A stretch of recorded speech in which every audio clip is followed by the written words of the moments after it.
아멘. 우리 오늘 성경 본문의 말씀은요, 요한계시록입니다. 요한계시록은 신약성경 맨 끝쪽에 있습니다. 제가 가진 성경으로는 406쪽입니다. 함께 교독합니다. 이 일 후에 내가 네 천사가 땅 네 모퉁이에 선 것을 보니 땅의 사방에 바람을 붙잡아 바람으로 하여금 땅에나 바다에나 각종 나무에 불지 못하게 하더라.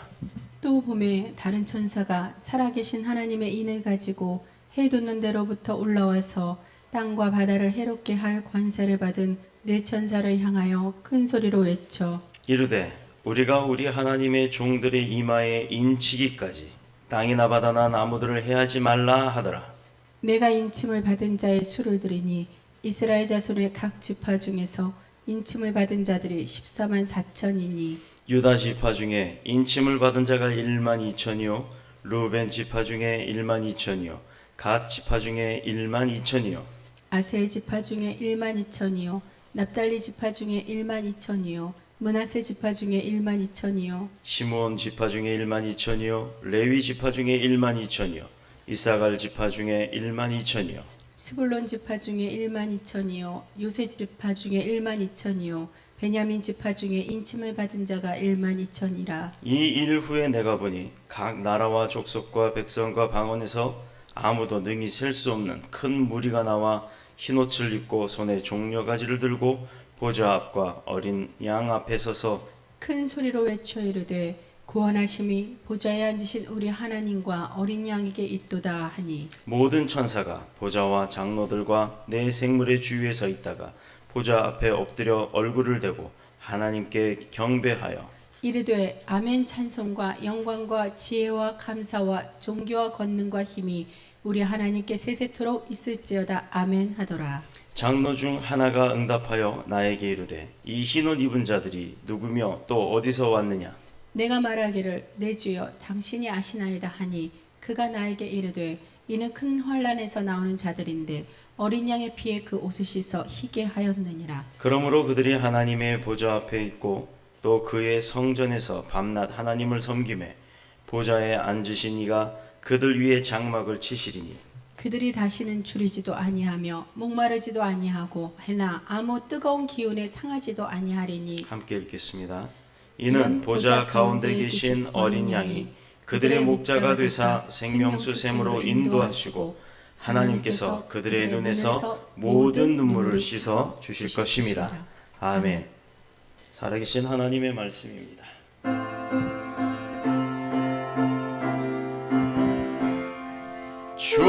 주님 우리의 마음을 여시어 말씀을 깨닫게 하옵소서.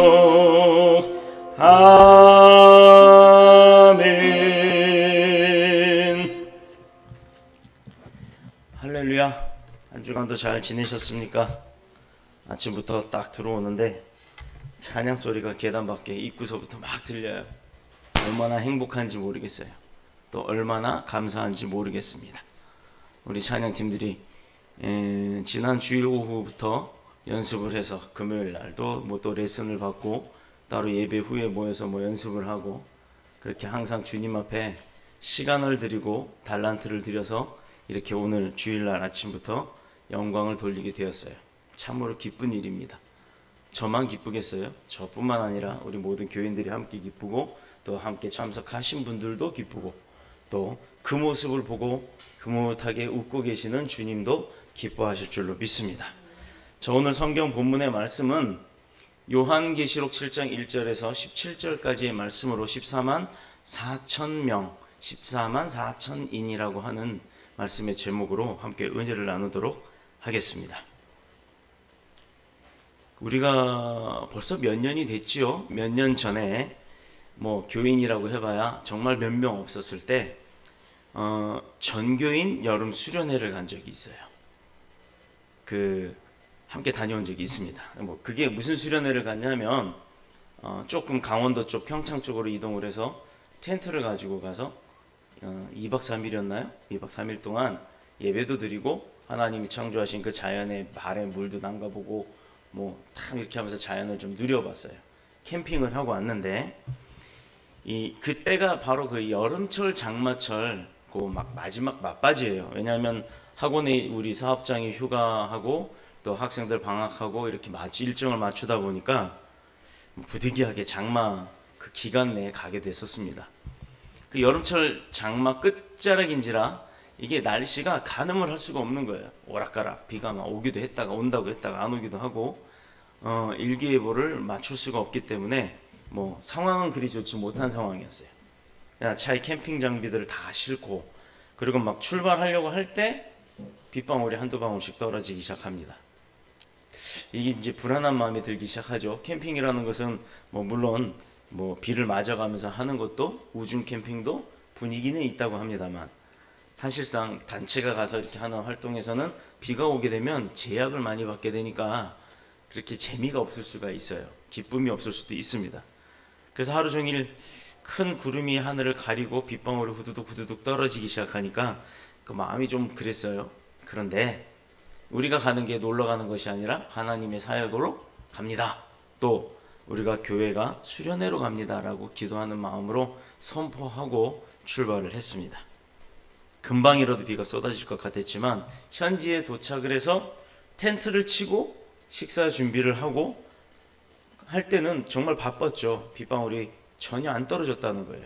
구름이 걷히고 오히려 햇볕이 쫙 하고 비춰지게 됐다는 겁니다.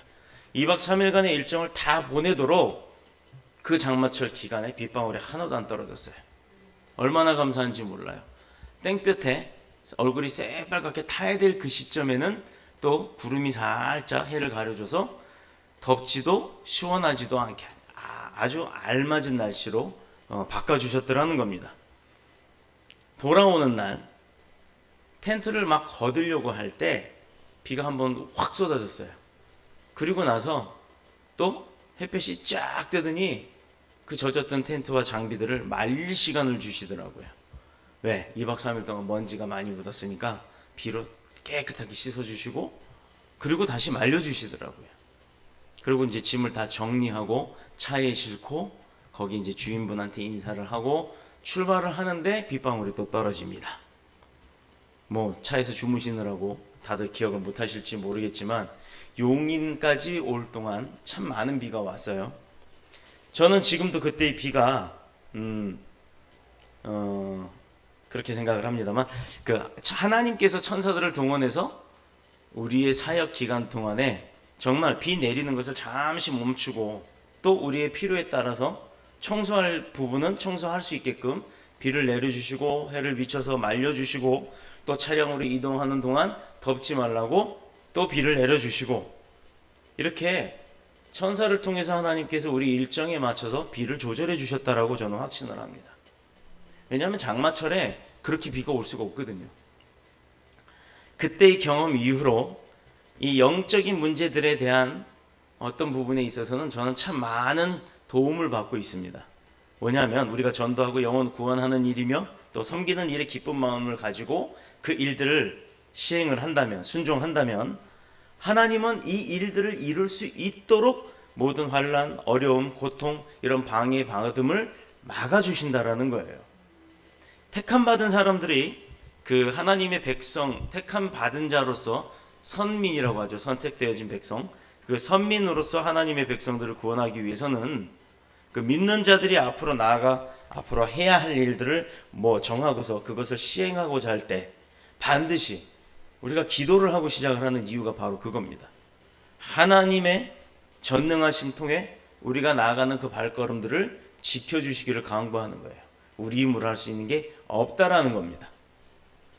그렇기 때문에 우리가 기도를 하고 그 기도한 이후에 하나님의 능력, 성령님의 도우심을 가지고 그 일들을 순종해야 하는 줄로 믿습니다. 그래서 우리는 말씀을 습관적으로 듣고 또 습관적으로 행하는 그런 사람들이 아니라 듣고 감동을 받으며 아멘으로 화답하고 우리 오늘 가람이가 기도할 때 믿음으로 행하는 믿음이 되게 해달라 했는데 말씀 그대로예요. 우리가 말씀을 듣고 깨닫고 내가 감동이 있었고 능력이 생기면 그냥 나만 갖고 있는 것이 아니라 그것을 세상 가운데 나가서 당당하게 선포해야 될 줄로 믿습니다.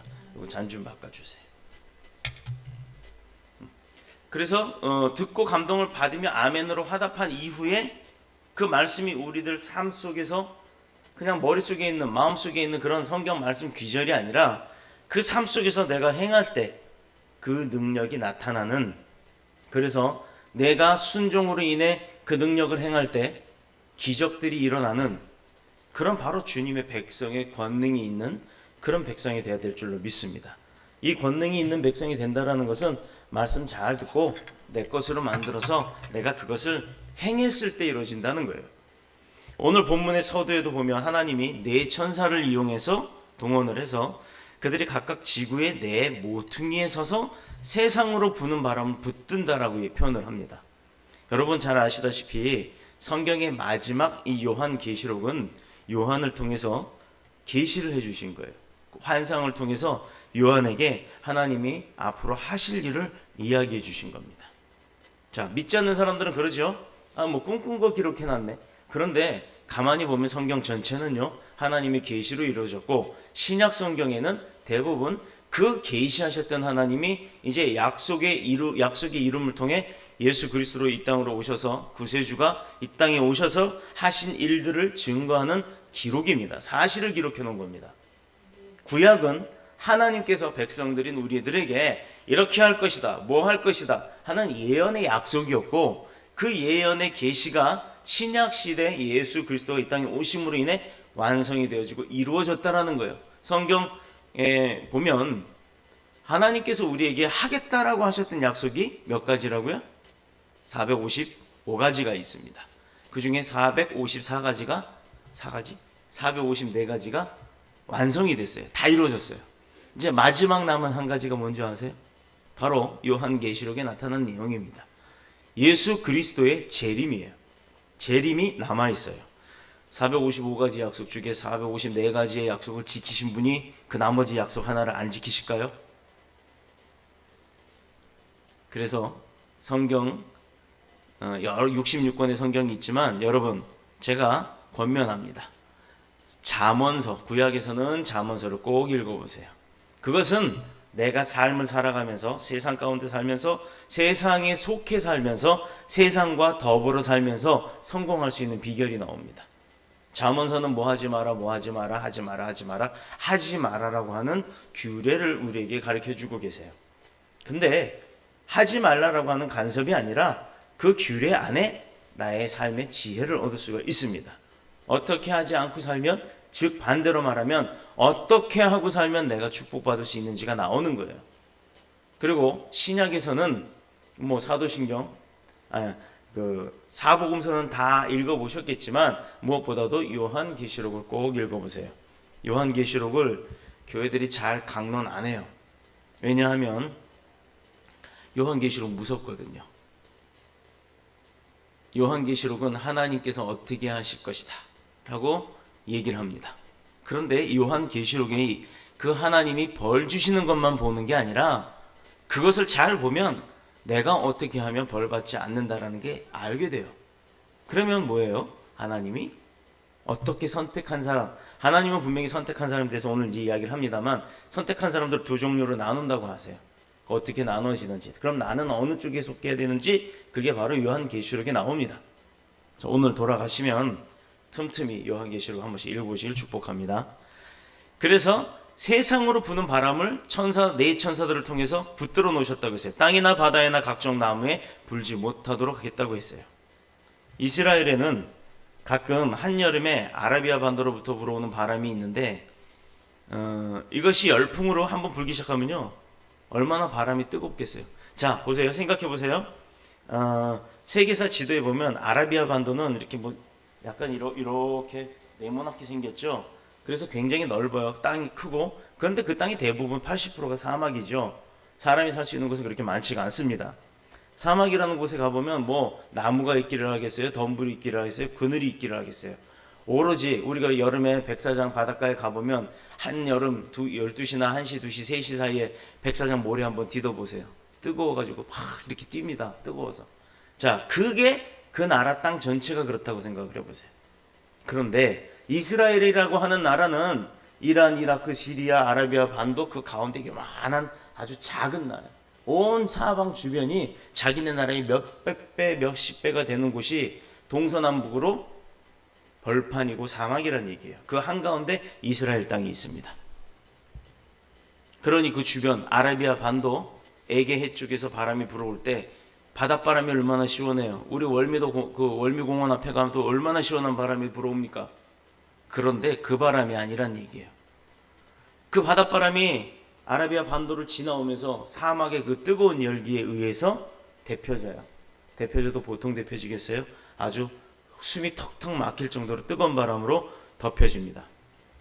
그걸 열풍이라고 하는데 그 뜨거운 바람이 불어오기 시작하면 그나마 있던 오아시스의 초목도 말라 죽고 또 그렇게 뜨겁게 불어오는 공기로 인해서 곡식이나 작물, 물까지 다 증발해버리는 아주 그런 공포스러운 죽음의 바람이 불어오는 때가 있다고 합니다.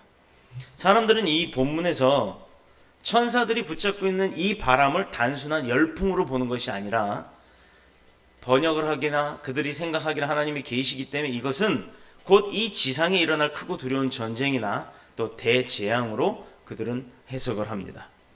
우리의 관심은 하나님의 의도대로 잠시 그 천사들을 통해서 그 바람을 불지 못하게 잡고 있다는 사실에 주목을 해야 합니다.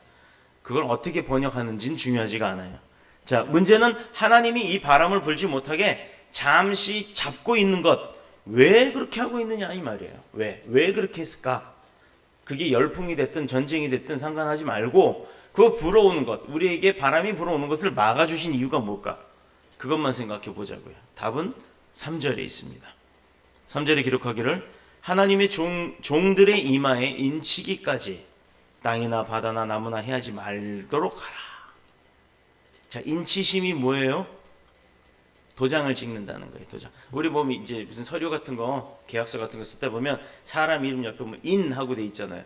거기 요즘은 사인도 하기도 하지만 원래 도장을 빵 하고 찍습니다. 도장을 찍는다라는 게 뭐예요? 뭔 의미로 도장을 찍지요? 그 도장은 변조를 못 하기 때문에, 그래서 그 도장 하나만 있기 때문에 보통 중요한 서류에 도장을 찍는 이유는 내가 본인이 확인을 했다라는 의미로 도장을 찍는 거예요. 그렇죠? 계약서나 무슨 대출 서류나 뭐 아니면 무슨 증명서나 이런 데 보면 도장을 찍습니다. 그런데 하나님께서 인을 치셨다는 게 뭘까요?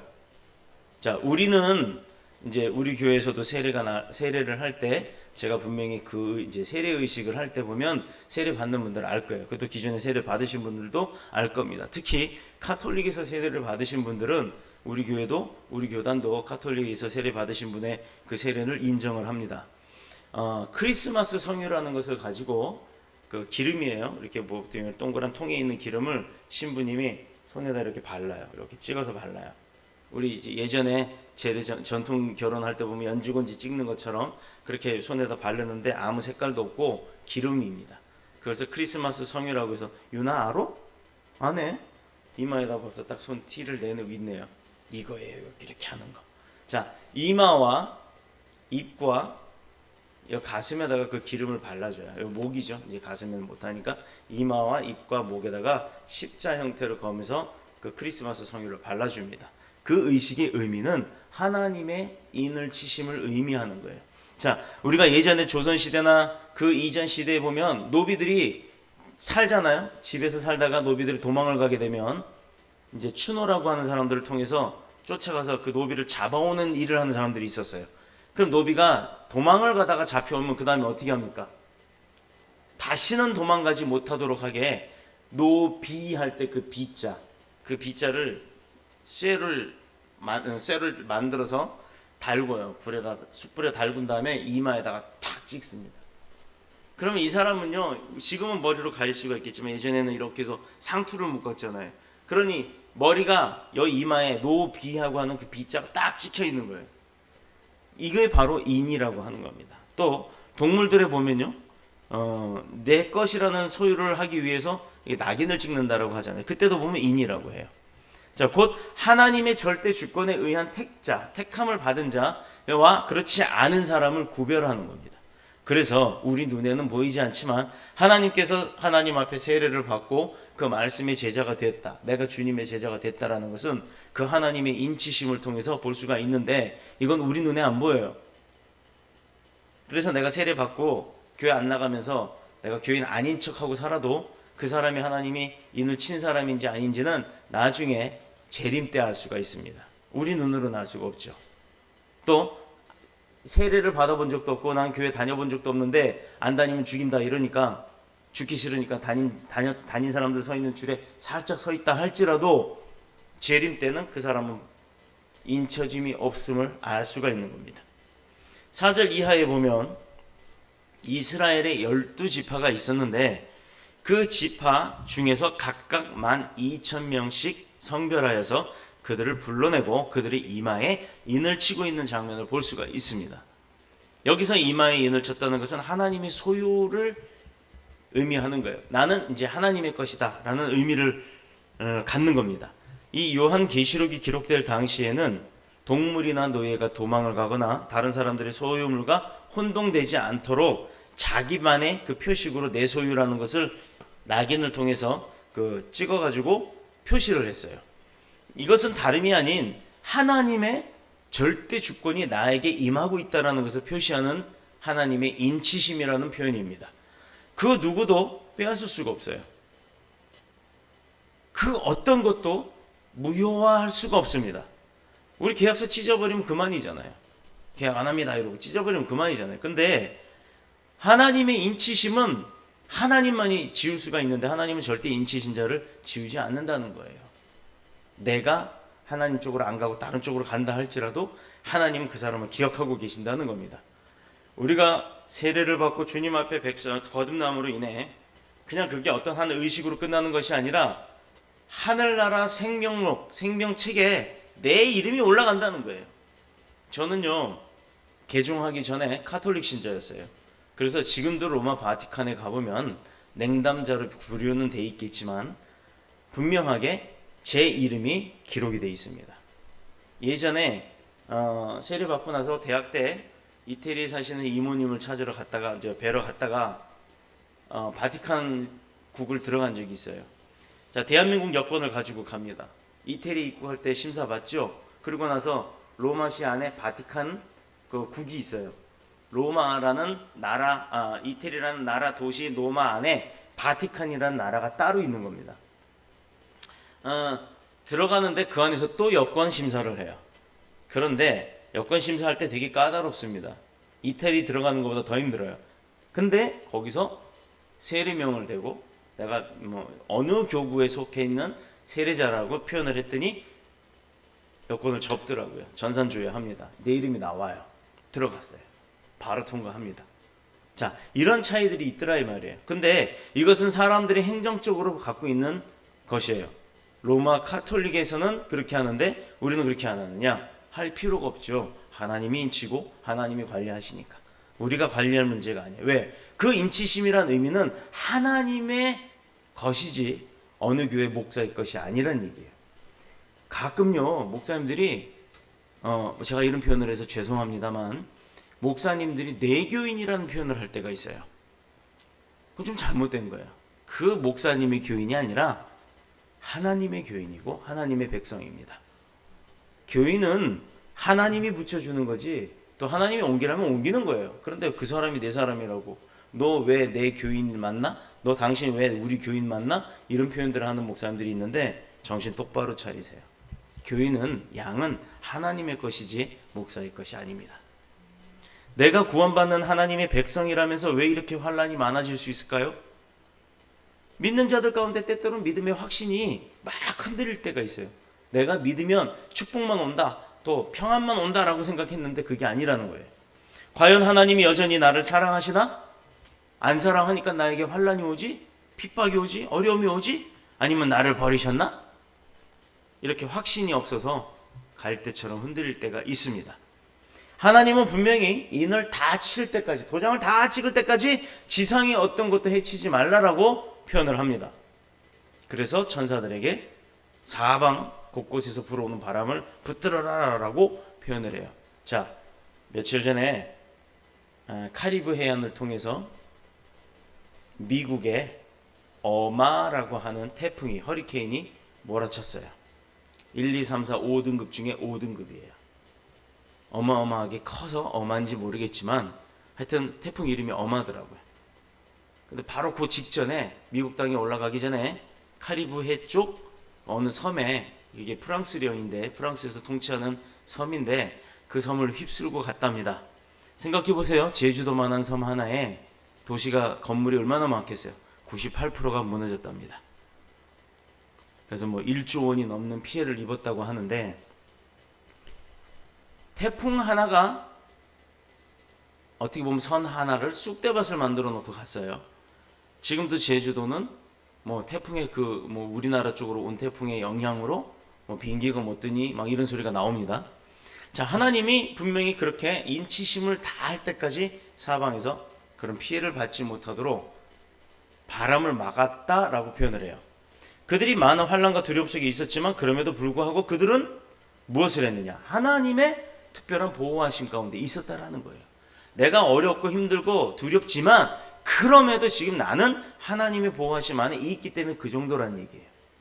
자, 그렇다 그러면 봅시다. 내가 왜 하나님의 백성인데 이런 어려움을 당해야 될까? 안 당할 수 있습니다. 당하는 이유는요, 하나님이 주신 게 아니란 얘기예요. 사도 바울은 갈라디아서 6장 17절에서 내가 내 몸에 예수의 흔적을 가졌노라 라고 표현을 합니다. 자, 예수님이 몸에 흔적을 갖고 있던 게 어떤 게 있을까요? 예수님께서 몸에 흔적을 갖고 있었던 것, 창자국, 옆구리의 창자국과 손의 못자국, 그리고 발의 못자국, 이게 있겠죠. 그렇다 그러면 사도 바울이 그런 흔적을 갖고 있을까요? 십자가에 달린 적이 있어서? 그것이 아니라 바로 하나님께서 사도 바울에게 주셨던 바로 인치심을 의미하는 겁니다. 이것은 하나님이 사도 바울에게 주신 흔적이요, 바로 그 인치심을 의미하는 거예요. 왜냐하면 사도 바울은 자기 자신이 예수 그리스도의 노예이며 예수 그리스도의 소유물이라는 사실을 의심하지 않았기 때문입니다. 또 그리고 늘 그런 의미로 그 인치심을 인정하고 사용했기 때문이에요. 자, 우리는 지금 몸에 성령으로 말미암은 예수의 흔적들이 많이 남아 있습니까? 저와 여러분 가운데는 그 예수 그리스도의 흔적이 있어요? 우리는 지금 몸에 성령의 역사하심이 있습니까? 그것이 사람들의 눈에 보이지 않아도 나는 자기 자신은 그걸 깨달을 수가 있다라는 거예요. 보이지 않는 영적 흔적이 있음을 틀림없이 확신해야 될 줄로 믿습니다. 주님의 몸된 교회를 뜨겁게 사랑하는 것, 그리고 주님의 몸된 교회 예배를 준비하는 것, 또 오늘 우리 아침에 찬양팀이 찬양한 것처럼 틈틈이 시간을 내서 교회에 와서 연습을 하고, 어제 저녁에 가람이가 와서 드럼을 한참 연습을 하고 가는 것 같았어요. 맞았지? 맞지? 왔었지? 위에서 저 사무실에 있는데 드럼 소리가 나더라고요. 내려와서 수고한다고 한마디 해줄까? 하지 말고 그냥 가만히 둘까? 막 고민을 하다가 안 내려왔어요. 왜냐하면 또 그렇잖아요. 연습하러 왔는데 목사가 오면 또 부담스러울 수도 있을 것 같아서. 그래서 마음으로 기도만 했습니다. 자, 그렇게 바로 내가 내 시간들을 예배 때가 아닌 다른 시간에도 와서 연습을 하고 준비를 하고 이렇게 하나님 앞에 드리는 것, 이게 바로 그 성령의 인치심이 나한테 있기 때문이에요. 내가 그 마음에 감동이니까 자발적으로 나오고, 집보다는 교회가 편해서 교회에서 공부하는 사람들도 있고, 또 집보다는 교회가 시원해서 교회에 와서 잠자는 사람들도 있습니다. 얼마나 좋아요. 따뜻하죠. 여름에 시원하죠. 집에 에어컨 못 켜고 답답하면 여기 와서 자요. 괜찮아요. 주님의 몸된 교회를 그렇게 뜨겁게 사랑하는 것이 바로 예수 그리스도가 내 안에 있다라는 그 흔적입니다. 믿음과 소망과 사랑 가운데서 하나님의 뜻에 순종하는 삶, 이것이 바로 예수 그리스도의 흔적입니다. 교회에 다니는 교인들 중에 보면요, 뭐 보험을 팔려 오는 목적이 있고, 또 자동차 영업을 하려고 오는 목적이 있고, 그렇게 해서 교회를 다니는 사람들이 있어요. 그런 사람들 보면 교회 공사 잘 안 해요. 사역도 잘 안 해요. 그런데 어느 교회나 우리 교회도 그렇습니다만, 우리 교회도 1년 이상 안 다니면 웬만해서는 사역시키지도 않아요. 왜 그러냐? 뭐 우리야 지금 있는 분들이야 전혀 그런 분들이 없습니다만, 간혹 이단들이 와서 침투를 하는 경우들이 있고, 그것을 목사들은 보면 알거든요. 그래서 그 사람들을 일을 시키지 않는 이유가 있어요. 그 사람들이 일을 시키면서 교인들 사이에 침투가 돼버리면 교인들한테 이상한 이간을 합니다. 그래서 잘못된 지식들을 가리킬 수가 있기 때문에 그 기간들을 두는 거예요. 두고 보고 그러고 나서 인정이 됐을 때 검증을 해요. 요즘은 신천지들이나 이런 사람들이 좀 많이 떠돌아 다니는데 그 사람들 바보예요. 목사님들이 어떤 줄 아세요? 모이면 어떤 일이 있었는지를 다 공유합니다. 심지어 신천지에서 묶여서 살다가 신천지를 교육하던 사람들이 나온 사람들이 있어요. 그 사람들이 이제는 이단대책 연구소 같은 데 연결이 돼 있어서 모든 사람들, 이 지역에 어떤 사람이 신천지라는 것까지 다 파악을 하고 있습니다. 신천지들만 몰라요. 이게 얼마나 우스운 일입니까? 아무튼 각설하고 기도하면서 하나님의 뜻을 찾는 것, 이것도 순종하는 모습이에요. 그런 모습이야말로 바로 예수님의 흔적인 줄로 믿습니다. 겸손과 순종으로 믿음을 이어가는 하루하루, 또 예수님이 우리에게 남기신 그런 사랑의 흔적이 드러나는 삶, 또 내가 배운 말씀대로 행하고 그대로 실천하는 삶, 그렇게 해서 예수님의 십자가를 생각하면 위로가 되고 막 끓어오르는 분노가 삭혀지고, 또 보이지 않는 미래에 대한 나의 불안함, 심리적 불안한 어려움, 이런 것도 떠나가고 그 사람에게 바로 예수 그리스도의 인치심이 있기 때문인 줄로 믿습니다. 미래에 대해서, 앞날에 대해서 그러니까 여러분 두려워하지 마세요. 내 학업이 어떨까? 내 직업이 어떨까? 내가 대학은 갈 수 있을까? 내가 결혼해서 잘 살 수 있을까? 내가 뭐 아들은 낳을 수 있을까? 뭐 별의별 거 다 있죠. 승진할 수 있을까? 이런 거 걱정하지 마세요. 내 안에 예수 그리스도의 인치심이 있다 그러면, 하나님의 인치심이 있다 그러면 그거 걱정할 이유 없어요. 왜? 우리는 권능자가 내 백이니까. 그 권능자에게 기도하면 이루어지니까. 그러니 두려워할 필요가 없습니다. 우리에게는 예수 그리스도의 인이 있을 뿐만 아니라 도리어 이 인치시기 위해 잠깐 동안 지상의 바람을 멈추게 하신 하나님의 그 역사하심을 통해 그분의 은혜와 그분의 백성으로서의 보호하심을 받고 있다는 확신에 감사가 넘치고 있기 때문이에요. 그래서 제가 누누이 우리 교회에서 얘기하는 게 감사거리를 찾으세요. 그래서 뭐든지 감사하다라고 내가 막 고백을 하고 사는 거예요. 왜? 우리 입에는 권세가 있어서 입술로 뱉는 말 그대로 됩니다. 아이, 안 될 거야. 아유, 망했어. 망했어 하면 진짜 망하고요. 안 됐어 하면 진짜 안 돼요. 그러니 될 거야 라는 희망을 갖고 계속 선포하세요. 안 되는 것도 된다고 선포하세요. 그렇게 되면 이루어집니다. 제 말 거짓말 같아요? 된다고요. 되니까 저와 여러분이 이 자리에서 지금 예배하고 있는 겁니다. 우리는 여기서 중요한 사실 몇 가지를 기억해야 하는데, 구원받은 자들이 이마에 인을 맞기까지, 인을 치시는 것은 하나님의 입장이고 우리 입장에선 인치심을 받는 거죠. 그러니까 인을 맞기까지 세상은 잠시 고요함 속에 있다고 합니다. 그렇다면 이 고요함의 의미가 뭘까요? 아무것도 안 일어나서 그래서 조용한가요? 다름 아닌 전도에 대한 마지막 기회가 우리에게 주어진 거예요. 다시금 회복되어질 수 있는 기회가 있는 겁니다.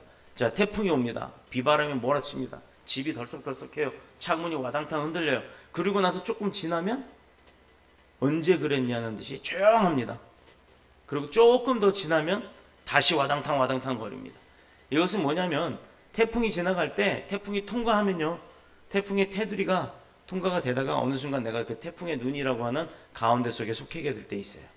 그것은 위로 빨리 올라가는 공기의 힘은 있겠지만 기압 차이로 이 태풍의 눈에 들어가 있을 때는 바람이 주변으로 뱅뱅 돌지 그 안에는 조용하다는 얘기입니다.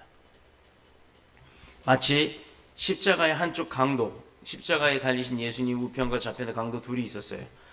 그 강도 한쪽 강도가 함께 못 박힌 하나님의 아들 예수 그리스도를 향하여서 뭐라고 고백합니까? 누가복음 23장 42절에 보면, 예수여 당신의 나라에 임하실 때 나를 기억하소서, 나를 생각하소서, 나도 데려가소서, 이렇게 고백을 했어요. 그에게, 예수님에게 그 사람은 죽음의 직전에서 간구합니다. 간청했어요. 나도 데려가 달라고. 자, 그러면 죽기 직전에 그 사람은 예수를 믿은 거죠. 믿고 구원을 받은 겁니다. 주님은 그의 간청을 들어주셔서 그의 영혼을 구원하셨던 것처럼 하나님께서는 예정하셨던 구원받은 숫자에 차도록 14만 4천 명이 되도록 영혼 구원의 마지막 기회를 삼아야 마땅하다는 사실이에요. 이 시간이, 잠시 잠깐 바람이 멎은 시간은 고요함에 있는 게 아니라, 평화가 있어서가 아니라 내가 전도를 해서 그 14만 4천 명을 채워야 한다라는 거예요. 자, 신천지가 바로 요거를 이용합니다. 우리 신천지 성도는 14만 4천 명이 될 겁니다. 그 사람들만이 하나님의 구원을 받는 사람입니다. 하나님이 성경 요한계시록에 분명히 14만 4천 명, 12명, 12지파에 몇 명이었죠? 하여튼 12지파의 총인원 14만 4천 명을 다 구원할 때까지 기다리신다고 했습니다. 이거를 얘기하고 전도하는 거예요. 그러니 당신도 신천지로 와서 14만 4천인이 되시오 라고 얘기를 해요. 근데 지금 거기 14만 4천 명 넘었거든요. 누가 예수님이에요? 거기는? 맨날 자기네 앞에서 설교하잖아요. 그 사람들 모임에. 신천지 모임에 설명하는 이만이라고 하는 사람.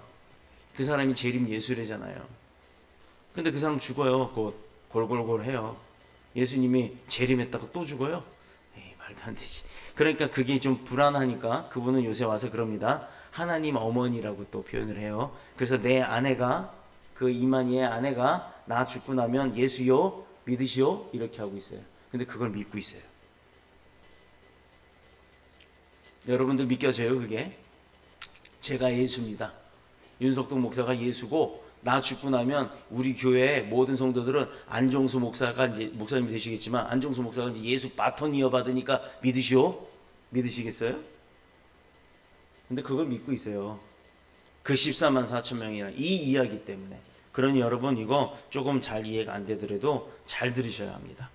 하나님이 예정하신 구원에 맞춰지는 그 14만 4천 명이라고 하는 인원이 그 사람들만 구원하겠다? 아니요. 아닙니다. 우리 영어에 타임 리밋이라고 하는 게 있어요. 리밋. 타임 리밋. 혹시 단어 아셔요? 아시죠 다? 제한. 그러니까 한정된 시간을 타임 리밋이라고 그래요. 리밋. 자, 제한 시간 또는 우리 유통기한 할 때 하는 그 기한이라고 하는 걸 말하는 건데 이사야 선지자는 이사야서 55장 6절에 너희는 여호와를 만날 만한 때에 찾으라. 여호와를 만날 만할 때 찾으라. 가까이 계실 때 그를 부르라. 이 얘기 뭐예요? 여호와가 멀리 있는데 불러봤자 소용이 없잖아요. 우리 엄마 아버지 멀리 있는데 불러봤자 들려요? 안 들리지? 자, 이 타임 리밋을 말하는 거예요. 뭐냐면 기한이 있다라는 걸 의미합니다. 만날 만할 때, 가까이 있을 때 주님을 찾으라는 얘기예요. 세상의 모든 것이 때가 있고 기한이 있죠. 우리가 선교를 힘쓰고 한국 복음화를 위해서 우리가 노력하는 것도 열심을 내야 하는 것도 그 이유가 다 있는 겁니다. 예수님 재림하고 난 다음에 소용없어요. 예수님 재림하고 난 다음엔 그때 가서 울고불고 내 형제 자매 부모 형제 막 붙들어다가 믿어라 해도 그땐 소용이 없다는 얘기예요. 재림 전까지입니다. 근데 언제 오실지 모르는 게 문제예요. 이따 오실지 내일 오실지 100년 뒤에 1000년 뒤에 오실지 그건 우리는 알 수가 없어요. 그래서 항상 그것을 준비하고 사는 겁니다. 군인들이 뭐합니까? 요즘에 북한에서 미사일 쏠 때 일본이나 우리나라에서 레이더로 막 그거 감시한다 그래요. 근데 문제는 쐈잖아요. 근데 우리가 미사일 못 쏴요. 왜 못 쏘는 줄 아세요? 우리가 미사일 쏘려고 하면 우리나라 미사일을 갖고 있는 것, 일본이 갖고 있는 미사일이 날아가는 한계가 있어요. 그 위로 날아가 버리고 있는데 어떻게 그걸 맞추냐고요. 못 맞춘다는 얘기입니다. 그래 놓고는 우리한테 위해가 되지 않았기 때문에 지켜만 본 거다. 알고 있었다. 라고 표현합니다. 근데 그것은 못 맞췄기 때문이에요. 바로 그거예요. 이렇게 예비하고 있어도 정작 위험이 왔을 때 못 맞추는 상황이 벌어진다는 얘기입니다. 그런데 우리는 믿음의 생활을 할 때 주님이 오신다는 걸 이제 확실히 알고 있고 오실 거라는 것도 아는데 우리가 준비하고 있지 않으면 나는 준비가 돼 있지만 내가 사랑하는 우리 엄마 아빠, 내가 사랑하는 우리 오빠, 누나, 형, 동생 준비가 안 됐다면 어떻게 생각하세요? 나만 간다면 나만 그 14만 4천인이라는 그 사람들 속에 포함이 돼서 나만 간다 그러면 여러분 어떻습니까? 심지어 나는 가고 내 아들 못 가고 내 딸 못 가고 나는 가고 내 남편 못 가고 나는 가고 내 아내 못 가고 이게 얼마나 당황스러운 일입니까? 그때 돼서 분리가 된다는 겁니다. 자, 아무리 수고하고 희생을 쏟는다 하여도 이 기간이 지나고 나면 우리가 전도해야 할 그 기간이 지나고 나서 재림의 때가 오면 소용이 없다라는 얘기예요. 기도할 때 기도해야지 기도할 때 놓치면 그 기회는 오지 않습니다. 여러분 하루에 3번씩 밥을 먹죠? 한 끼를 안 먹었다 칩시다. 다음날 두 끼 먹는다고 그 끼가 체결되나요? 끼니를 놓치면 그 끼니는 절대 되돌아오지 않습니다. 아무리 내가 많이 먹어도 어제 아침은 어제 아침이지 지금 내가 오늘 아침에 많이 먹어봤자 오늘 아침 2그릇 먹은 것밖에 안 되는 거예요. 그래서 기도할 때 기도해야 되고 전도해야 할 때 전도하는 겁니다. 더 이상 기회가 오지 않습니다. 봉사할 때도 마찬가지예요. 오늘의 봉사는 오늘로 끝나는 거예요. 오늘 찬양 열심히 봉사하고 섬겨주셔서 정말 감사한데 오늘의 찬양은 오늘로 끝납니다. 오늘의 찬양으로 다음 주 가는 게 아니에요. 다음 주 것은 또 다음 주 것을 준비하는 겁니다. 선교 열심을 낼 때도 마찬가지예요. 올해 열심히 준비하고 내년 1월 7일 날 캄보디아 갑니다. 그때 갖고 나면 그때뿐이에요. 그때 갔다 오고 난 다음에 다시 캄보디아 갈래도 소용이 없고 다시 가더라도 그건 다음번에 다른 사역으로 가는 겁니다. 모든 것은 시간이 지나면 하고 싶어도 할 수 없다라는 겁니다. 지금 우리가 평화의 시대에 살고 있다라고 합니까? 불안한 평화의 시대에 살고 있어요. 사실상 우리나라와 북한은 정전이에요. 전쟁이 중지되어 있는 거지 전쟁이 끝난 것이 아닙니다. 이 죽음의 공포 이런 것들을 그런 바람들을 하나님께서는 붙들어주고 있는 거예요. 만약에 하나님이 그걸 놨다 그럼 전쟁도 하나님이 손에 들어있기 때문에 우리나라는 전쟁에 휩쓸릴 수가 있는 겁니다. 자, 이때 우리는 주님의 지상 명령인 복음 전파에 더욱 힘써야 됩니다. 이제 언제가 될지 모르니까요. 전쟁이 언제 터질지 하나님 언제 재림하실지 알 수가 없으니까 우리는 하나님의 인을 받은 자들이 과연 누구인가? 그렇다 그러면 그걸 알고 있는 게 문제가 되겠죠. 여호와의 증인들은 잘 아시겠지만 다니다 보면요 건물에 교회 같은 게 하나 있는데 왕국회관이라는 게 있어요. 그 사람들이 여호와 증인들인데 이 사람들은요 자기들 스스로가 14만 4천 명이라고 얘기를 합니다. 어떤 사람들은 교회에 헌금을 많이 한 사람들이라고도 얘기합니다. 어떤 사람들은 대환란의 과정 속에서 보호를 받는 유대인들 14만 4천 명이라고도 표현을 합니다. 또 어떤 사람은 교회가 예수님을 신부로서 공중에 들림을 당할 때 이 땅에 남은 자들, 그래서 그들로 인해 대환란을 통해서 하나님 앞에 되돌아올 사람들, 그때 구원을 받는 사람들, 이 사람들이 14만 4천 명이라 이렇게 표현을 하기도 합니다. 우리는요 이 14만 4천인을 환란과 박해를 통한 신구약 모든 교회 성도들을 의미하는 거라고 표현을 해야 합니다. 이게 올바른 표현이에요. 그거 선택은 하나님이 하시는 거예요. 우리가 하는 게 아니에요. 우리는 알 수가 없어요. 하나님 언제 오시는지. 하나님 어떻게 생기셨는지 알아요? 모르잖아요. 그냥 성경대로 우리가 하나님의 형상대로 지어졌으니 우리처럼 생기셨겠다라고 했지 어떻게 생기셨다라고는 우리가 판단을 못하는 겁니다. 그런데 하나님께서 얘기했던 24만 4천 명 누군지 어떻게 압니까? 우리는 알 수 없습니다. 그래서 신구약을 통한 지금까지 우리가 섬겨왔던 또 그리고 앞으로 섬겨나갈 우리 후손들이 지켜나갈 그 교회들, 그 교회의 모든 성도들이 다 14만 4천에 포함되는 거예요. 그렇게 우리는 인정을 해야 하는 겁니다. 또 한 가지는 이 숫자가 단순한 숫자적 의미로가 아니라 영적인 숫자로 봐야 될 것입니다. 또 즉 12 곱하기 12 하면 계산 빠르네. 12 곱하기 12 곱하기 1000 하면 14,400이 나와요. 먼저 12 숫자는 구약시대들의 성도예요. 즉 나중에는 신약시대의 12 숫자는 신약시대의 성도, 그러니까 12 곱하기 12 곱하기 1000이라고 했잖아요. 처음에 12는 구약시대, 나중에 12는 신약시대. 그리고 1000이라고 하는 숫자는 완전수라고 하는 영적 의미로 해석을 해보면 그렇게 해도 14만 4천원이 나와요. 그러니 구약시대에 12명밖에 없었겠어요? 신약시대에 12명밖에 없습니까? 그러니까 숫자적 의미로 14만 4천 명이라고 하는 의미가 어떤 사람들을 선택했다, 어떤 군지 군락 이렇게 그 인원들을 딱 선별해서 정했던 게 아니라는 거예요. 결국 14만 4천이라는 숫자는 인치심을 받고 대환란을 통과하는 거예요. 주님이 재림 때 어떻게 한다고 했어요? 천구 천사 거느리고 하늘에서 우레와 같은 번개 소리와 같은 천둥 소리와 같은 나팔 소리를 울리며 오신다고 했어요. 그때 뭐라고 하십니까? 아무개야 아무개야 아무개야 하고 이러면 막 다 부르신대요. 그 불림을 받는 자, 그러면 죽어서 잠자고 있던 영혼들이 그때 다 뭐 한다고요? 벌떡벌떡 일어나서 깨어나서 하늘로 들림을 받고 올라간다고요. 하나님 뒤편으로. 얼마나 멋있습니까? 이거 진짜 멋있는 스펙타클한 SF적인 영화의 한 장면이죠. 표현도 못할 만큼의 거대하고 웅장하고 거창한. 그런데 중요한 것은 그때 우레와 같은 소리, 천둥 뭐 번개와 같은 소리보다도 훨씬 더 큰 소리. 우레가 뭔지 아세요, 여러분? 저는요, 저희가 살던 집에 벼락이 떨어진 적이 있어요. 연수동의 제일 높은 지역, 연수일동에 살 때 우리가 살던 집 꼭대기에다가 16m짜리 안테나를 하나 설치해 놓은 게 있었어요. 무전기를 해야 되기 때문에. 근데 어느 날 장마철에 자는데 침대에서 자고 있는데 새벽 한 6시쯤인가요? 그쯤 됐을 거예요. 그죠? 빠방 하는 소리가 나요. 침대가 덜컹거리더라고요. 그래서 놀라서 일어났습니다. 에어컨 터지고 텔레비전 터지고 전화기 터지고 무전기 터지고 다 터졌어요. 전기 코드 꼽아놨던 모든 게 작동 중지. 전원도 나가고 우리만 그런 줄 알았더니 그 건물 전체가, 다른 집은 멀쩡해요. 이유를 몰랐어요. 그게 번개 소리인지도 모르고 번개 맞은 건도 몰랐어요. 나중에 보니까 에어컨 빼고는 다 다시 작동을 하더라고요. 전기 올리니까. 옥상에 올라가 봤더니 안테나가 벼락에 맞았습니다. 안테나 중간에 이만한 통이 있고 이렇게 굵은 엄지손가락만큼 굵은 이렇게 코일이 감겨 있는데 세상에 그 코일이 녹아서 끊어졌어요. 얼마나 전기가 셌겠어요. 그때 그 소리가 어마어마하게 컸어요. 고막이 멍멍할 정도로. 근데 그거보다도 큰 소리를 치고 오신다는 얘기입니다.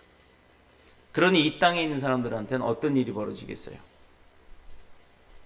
대환란이 일어나겠죠. 2013이라는 영화 보셨습니까? 지구가 멸망을 합니다. 땅이 무너지고 꺼집니다.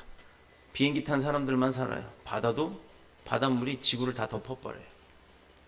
그런 환상적인 영화들이 있었지만 그런 환란들이 온다라는 겁니다. 분명한 사실은 14만 4천이는 만세 전부터 하나님의 택하심을 입은 자예요.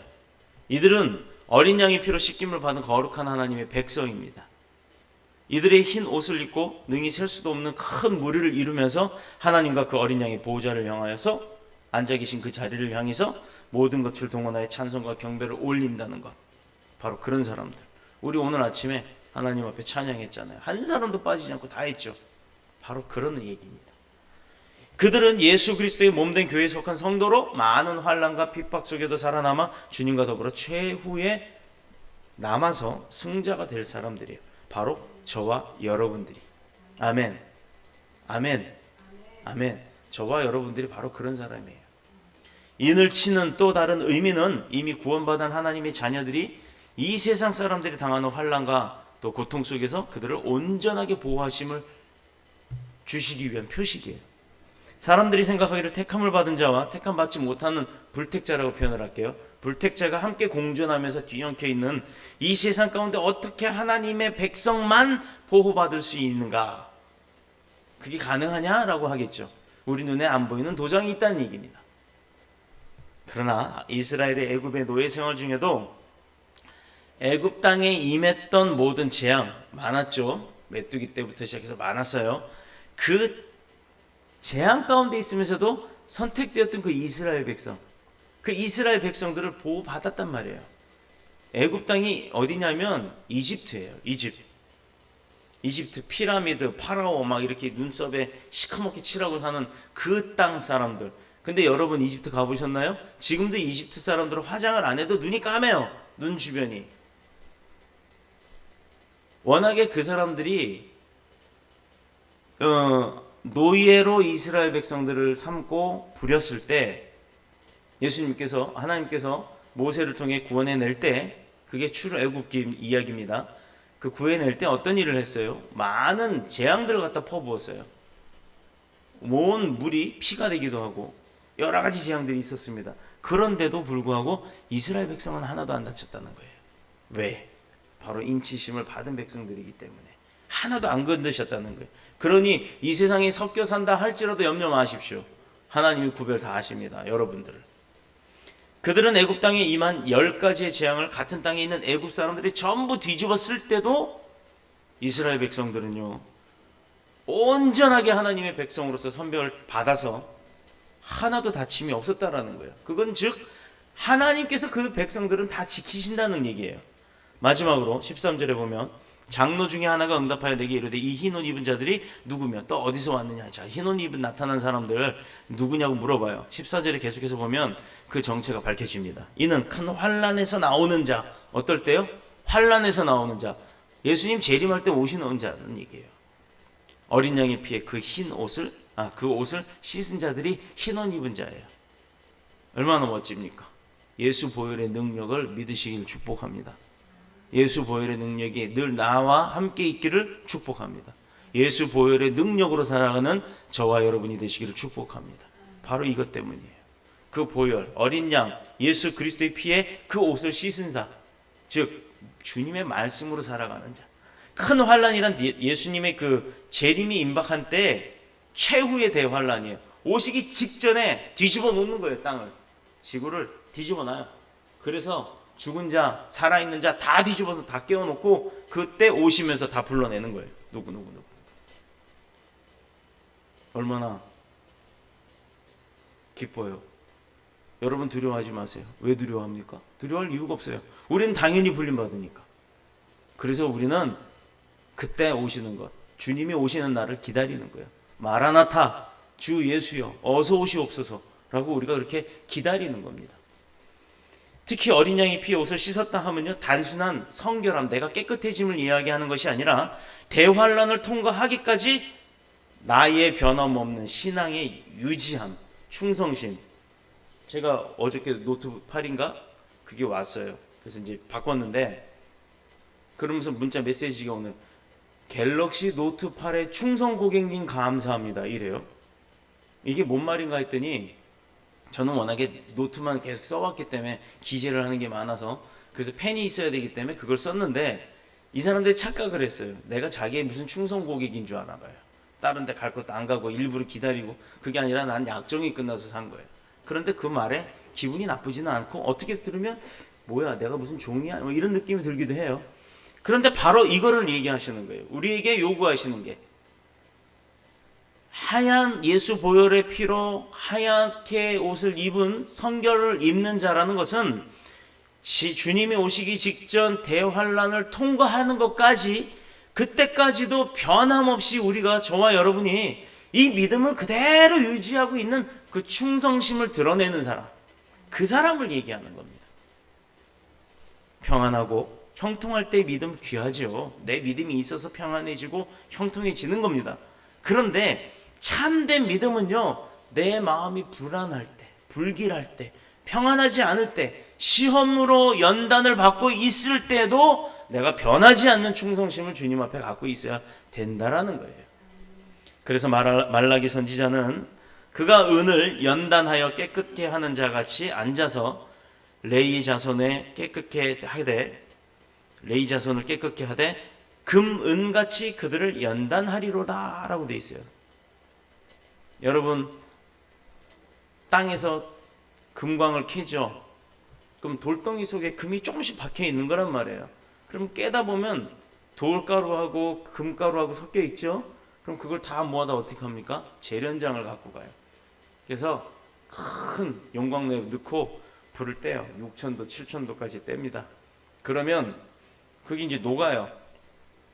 그 녹는 걸 이제 화학하신 분들은 아시겠지만 용융점이라 그러죠. 그런데 모든 금속이나 사물은 이 용융점이나 용해점이 달라요. 온도가. 어떤 거는 70도에서도 높고, 어떤 건 100도에서 높고, 어떤 건 1000도쯤 돼야 높고 이래요. 강도에 따라서. 그 경도라고 하는 거에 따라 달라지는데, 금과 은이 녹을 때까지 다른 것을 다 끓이다 보면 불순물이라고 하는 그 외의 성분들은 다 타서 없어집니다. 그래서 나중에 최종적으로 남는 건 금, 그리고 또 그 이후에 또 남는 건 은, 이렇게 되는 거예요. 그래서 그것을 따라내고 재련을 하고 나면 몇 번을 정련을 그 불에 넣고 굳히고 깨트려서 다시 또 불에 넣고 굳혀서 또 깨트려, 이거를 몇 번 연단을 하다 보면, 당금질을 하다 보면 나중에는 정말 99.99999% 순도를 가진 금이나 은이 나오는 겁니다. 이제는 그런 재련 기술들이 없어서 그 중국에서 넘어오는 천은이라고 했어요. 천나라의 은이라고 해갖고 그 은들이 그렇게 질이 안 좋았어요. 일본에서 넘어오는 은은 굉장히 좋았고, 그 첫나라에서 오는 은은 안 좋은 질의 은이었습니다. 그래서 그 값어치가 똑같은 한 양짜리라 할지라도 값어치가 달랐어요. 왜? 안에 불순물이 있냐 없냐에 따르거든요. 그만큼 우리도 믿음의 삶을 살면서 내가 시험에 들어 연단을 받는다는 것은 그만큼 연단을 받고 재련을 당하는 거예요. 점점 더 주님의 백성으로 나의 속에 있는 쓴뿌리들이 빠져나가고 태워져 나가고 없어져 나갈 수 있도록, 나를 낮출 수 있도록, 내가 겸손해질 수 있도록 주님의 말씀이 내 안에 들어와서 싸움을 일으켰을 때 그 싸움의 고통을 내가 이겨내면서 점점점 신혼 입은 자가 되어가는 겁니다. 만일 그것이 그렇게 되는 것은 구원받은 하나님의 백성으로서 종말이 오기까지 하나님의 그 고난에 제대로 동참하지 못한 자들, 그들을 위해 남겨놓은 마지막 기회예요. 마지막 기회. 재련 받는다는 거, 연단 받는다는 거. 그러니 만일 그런 상황이 내게 온다 하면 이 시대가 우리 주님을 위해서 십자가를 대신 지거나 고난받는 일이 두려워서 외면을 해버린다 그러면요, 바로 이 사람들을 남겨놓을 수는 없잖아요. 불쌍하잖아요. 그래서 우리가 그들에게 전도하는 겁니다. 하나님을 알려주는 거예요. 마지막 때가 있고 그때가 되어서. 근데 우리가 이 세상 80년 살다가 죽으면 나 죽고 나면 끝이지. 천만의 말씀이요. 사람은 뭐가 있다고요? 혼과 뭐가 있다고요? 영이 있어요. 세상 말로 사람이 죽고 나서 시신이 썩고 나면 떠돌아다니는 거, 구천을 떠도는 영이 있다 그러잖아요. 그걸 뭐라 그래요? 홀령이라 그래요. 홀령. 혼과 영이 같이 얘기해서 혼령이라 그래요. 그러나 믿음의 백성은 혼은 분명히 죽습니다. 그러나 영은 죽지 않습니다. 동물들은요, 영이 있어요? 혼이 있어요? 동물도 혼이 있습니다. 동물이나 사람이나 살아 움직이는 모든 것들은 혼이 있어요. 그런데 사람은 거기에 특별하게 하나님께서 그거를 빚고 나서 코에다가 하고 생영, 살아있는 영을 불어 넣어주셨다고 했기 때문에 사람에게만 특별히 영이 있어요. 그래서 사람이 볼 수 있는 게 있습니다. 비 오는 날 무덤가에 가서, 공동묘지에 가서, 저는 뭐 군인이었으니까 군대 생활할 때 그런데 많이 다녔죠. 보슬비가 보슬보슬 오는 날 무덤가에 한번 가보세요. 흔히 말하는 사람들이 말하는 도깨비불이 춤을 춥니다. 막 춤을 추고 다녀요. 그게 무섭다고 하는 사람들이 있어요. 근데 화학하신 분들은 무서울 수가 없어요. 그 인이에요, 인. 인이 물과 반응을 해서 사람이 죽으면서 시신에서 나왔던 그 인성분들이 공기 중으로 부양하는 거예요. 근데 그걸 사람들 무서우니까 도깨비불이라고 해요. 스스로 무서움을 탑니다. 그러나 화학자들이나 과학자들은 그게 인인 걸 알아요. 가서 잡아도 되는데 잡을 수가 없어요. 잡기 전에 없어지니까. 인이라고 하는 것 자체는 공기 중에 나타나기만 하면 터져버리고 불이 붙어버려요. 그래서 화학 시간에도 보면 학교에서 실험할 때 유리컵 샬레라고 하는 거기다 떠가지고 바로 덮어놓는 이유가 그겁니다. 그래서 그걸 띄워놓고 공기 중에 내비두면 그걸 조금만 이렇게 흩으면 퍽 하고 불이 붙잖아요.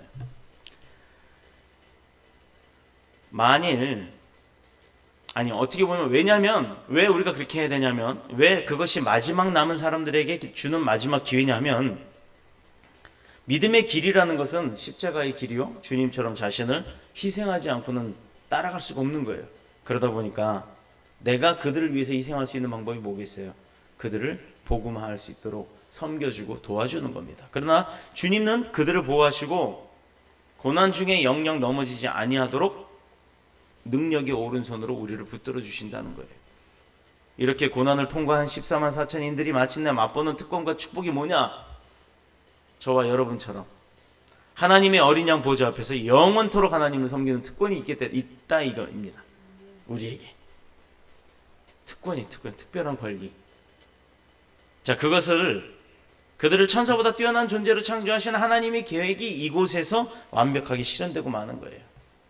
자, 이제는 하늘과 땅과 아버지의 보좌가 그들의 찬양으로 가득 찰 거고, 두 번 다시 줄이지도 아니하고 목마르지도 아니하나 해가 아무 뜨거운 기온에 상하지 아니할 것이며, 어린 양이 저희 목자가 되사 생명수 샘으로 인도하시고 하나님께서 저희 눈에서 모든 눈물을 씻어주시리라 약속하셨잖아요. 우리 눈에서 나오는 모든 눈물, 슬픔이 없고 기쁨만 있다는 얘기예요. 금요일날 차례 때 찬양했죠. 저 하늘에는 슬픔이 없네. 바로 이 내용입니다. 이것은 두 번 다시 예수 그리스도로 말미암은 핍박과 고난이 없다라는 거예요. 분명히 말씀하십니다. 너희가 예수를 믿는 것만 가지고도 핍박을 받을 것이다. 즉 내가 예수 믿는 것 때문에 어려움과 곤란이 온다는 것은 잘 믿고 있다라는 얘기예요. 그런데 이때 14만 4천에 포함이 되는 우리가 이때 다시는 울 일이 없다는 얘기입니다. 이 세상에서 생명이란 고통을 수반하고 때로는 생명 때문에 낙심과 절망과 슬픔이 쌓여 있기도 하죠. 맛봅니다. 내 주변에 어떤 지인이 죽고 나면 그 생명이 끝난 걸 보고 그 생명 없어진 거 보고 우린 슬퍼서 울기도 해요. 하나님 아버지 보좌 앞에서 누리는 생명은 영원한 안식과 영광과 위로뿐이라는 겁니다. 죽지 않기 때문에. 성도들이 세상에서 십자가 복음 때문에 많은 희생과 환난을 겪죠. 당하지요. 이제는 그 겪은 환난과 희생이 오히려 영원한 복이 된다는 겁니다. 그러니 지금 여러분 힘들어요? 어려워요? 곤란해요? 두려워하지 마세요. 이것은 인침받은 자 14만 4천이니 그 사람들만이 맛보는 거룩하고 영광스러운 하나님의 특권입니다. 특권. 하나님은 친히 이들의 눈에서 모든 눈물을 씻어주시는 그날까지 우리도 인내함으로 십자가 붙들고 마침내 영원한 승리를 얻기를 주님의 이름으로 축복합니다. 축원합니다. 이런 은혜에 감사하면서 이제부터는 이런 은혜와 축복이 이 인천 땅에도 넘치고 작게는 우리 가정에도 충만할 수 있도록 우리가 함께 기도하며 사람들을 주님 앞으로 인도하는 데 더욱 열심 내시기를 그리스도이신 예수님의 이름으로 축복합니다. 축원합니다. 기도드리겠습니다. 주의 집에 영광이 가득해